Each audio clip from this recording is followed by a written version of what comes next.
President Trump's lawyer, Rudy Giuliani, doing some damage control after a now viral comment he made about the truth. Watch this.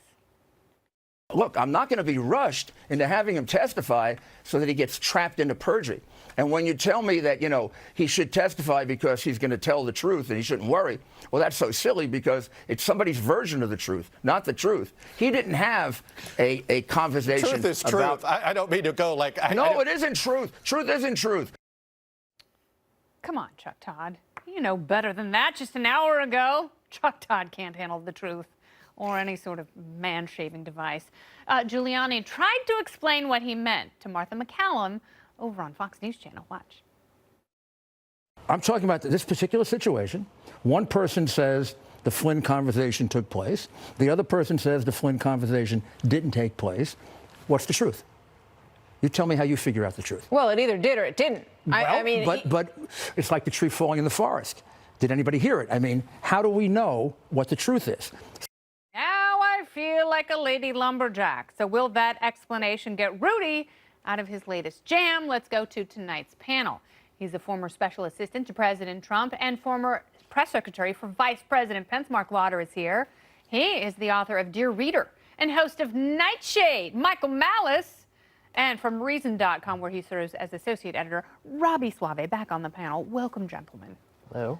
So let's talk a little bit about this. Is this the latest version of alternative facts? And is this an unforced error that eclipses some of the more pressing elements of the story? I think what Rudy was trying to explain is that two different views of the same story. Is that perjury? He's not going to walk the president into a perjury trap. And I think we have seen so many times where people will string together a set of facts to create their own conclusion, which may or may not be right. It's like a Dan Brown novel, and it doesn't mean the conclusion is right just because the facts are. Dan Brown's a good writer. All right. So let's talk a little bit about this. Obviously, Robert Mueller is going to believe someone whom he mentored, meaning James Comey. So James Comey and the president have completely different versions of the same event. I think what Giuliani is saying, and it's also a failure if multiple people have to re-explain what you actually meant. But I think what he's saying is, what is the president supposed to do when obviously the favor does not shine on him? Most people think of Rudy Giuliani as the second ugliest drag queen in America, but also he spent a lot of time being a prosecutor, and he knows how prosecutors work. Meaning, let's suppose you and I were at a party, and I went downstairs to make a phone call, and the question is, were you with Kennedy at this party? Well, if I say yes, well, were you in the same room with her? No, you weren't. If I say no, what do you mean you weren't at the same party with her? So there's questions like that. What he means is truth is not truth in a legal sense. And a prosecutor's job, as he knows very, very well, is to nab the biggest fish he can, and there's only one fish bigger than the President of the United States, and that's only Rosie O'Donnell. That Paul Manafort is on trial for making really stupid, slimy decisions.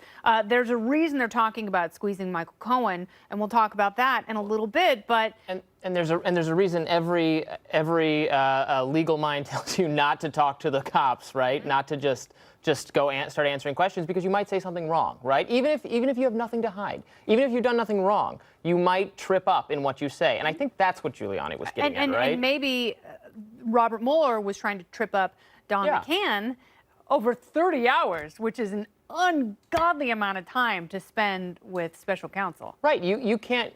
That's how the human brain works, right? We fill in holes in our memories. We say, we'll say something, it's true, and then you go a little too far, and then, oh, you're done. Yeah. You made a mistake. It's the procedure. There are procedural traps and errors that the authorities will set and that's what prosecutors are relying upon. And remember the leaked questions that came out a while ago from the special counsel? That had nothing to do. They were not yes or no questions. How did you? You're absolutely right. What were you thinking? Well, if Jim Comey perceived the president was thinking one thing and the president perceives he was thinking another, is that perjury? Yeah, that's not black or white. That's not yes or no. That is incredibly subjective when you're asking someone their thoughts and feelings on something. Can there be a wrong answer to those questions? And the other thing is, this is not only is this political, this is going to, not as illegal, it's political as well. So even if he just pushes forward with perjury charges and nothing happens, politically it would be a disaster for the Republican Party. Well, that's also, Rudy Giuliani is at his worst when he does make these unforced errors, and the gaffes become the story. He's at his best when he's operating as a former prosecutor and politician, because he's one of the few people who understands that intersection, which is critical here. Now, while the president's current attorney continues to make waves, his former lawyer could be in deep yogurt, according to a report by the New York Times. Michael Cohen, remember, we were just talking about him, under investigation for potential $20 million of bank and tax fraud. Federal investigators are trying to determine whether Cohen lied about his assets to secure loans through his family taxi businesses. Cohen could be charged in the next couple weeks, according to the report. He's also under investigation for violating campaign finance laws and allegedly arranging hush money payments to women who claim they had affairs with Trump before he was president. So could all this heat on Cohen mean trouble for the president? It's, there are people on the left that are hoping and praying one of these days, one of these things sticks. We still don't have a verdict in the Manafort trial. Right. And now you're seeing special counsel kind of squeeze Cohen like an accordion. And everyone is innocent until found guilty, right? We believe in due process, so we can't say yet, what we know here. But obviously, it looks like this is an attempt to get Cohen to offer something on Trump. It's interesting, they don't even allege thus far, from what I can tell from the story, that there was losses that the bank that made the loans, which is atypical. But so they're bringing it because they really want they want Cohen to give information. Too much power for special counsel. Yeah, and this is another reason why I'm an anarchist, because there's this claim of equality before the law, but on a regular basis, someone is flipped on behalf of someone who's more important, which is they're not being treated equally. It's saying this person's being allowed to get away with murder so they can get a bigger name for themselves. So I think look at the people who were given immunity in the Hillary Clinton email server. And I think to try to turn someone's lawyer against them, against their own client, is a very, very dark, dangerous precedent. Yeah, but that's, attorney-client privilege essentially thrown out the window on this raid, which I understand there was a warrant. I understand that the FBI didn't just take a giant battering ram and do a no-knock raid, although it might have been a no-knock raid. But the point is, it's still very questionable and very dangerous territory that we're sliding into. And we do have to say one thing clearly. This is not the special counsel that's doing this. This is Yes. being handled out of the However, the information will be given over to Correct. special counsel. And that's the extra squeezy part, because special counsel, that's not like a DA. Special counsel has an unlimited budget and an unlimited timeline. And here's what we're looking at right now, and I think we're seeing it again play out in the Cohen case, and we don't know yet. But let's flash back to last October when George Papadopoulos struck his plea deal. 24 hours on many of the other cable networks, it was the biggest development in the Manafort or the Mueller investigation. It was bigger than Manafort and Gates. It was enormous. It was spelling doom. There were other people that he was supposedly turning on. And now we find out 8 months later, he didn't actually have hardly anything to say that was of value. And when he said it, he was slurring because he was allegedly drinking the first time he had the conversation that launched this whole S show. Well, the panel returns because the S for them stands for sensational. First up, however, a crazy new twist.